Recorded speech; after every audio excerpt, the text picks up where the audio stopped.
આવી જાવ ભાઈ. મોરબીમાં તમને પ્રશ્ન પૂછો છો. ઈસુદાન ગઢવીની સભા જયારે હાલતી હતી ત્યારે હાવ નાનો વ્યક્તિ હતો. એ જે તમારી પ્રશ્ન પૂછતો હતો તમને ત્યારે એને લાફો મળ્યો. તમારા કાર્યકર્તા એને લાફો મળ્યો.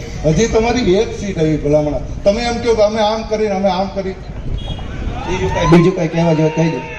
તમારું નામ ને ગામ ને કહો, બધાને ખબર પડે કોને પૂછ્યું.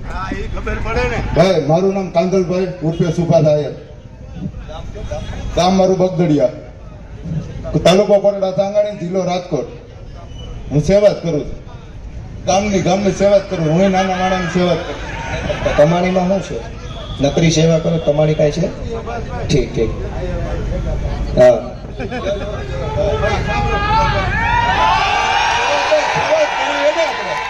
સેવા જ કરવી હોય તો કાલથી આપણે બે ભાઈ કાલથી રાજકોટ થી કુવાડવા હાઈવે લગી ગયા જાય. જો સુભાષભાઈ, હું હાઈવે છો, તમે હાઈવે. સાંભળો, 2 મિનિટ સાંભળો.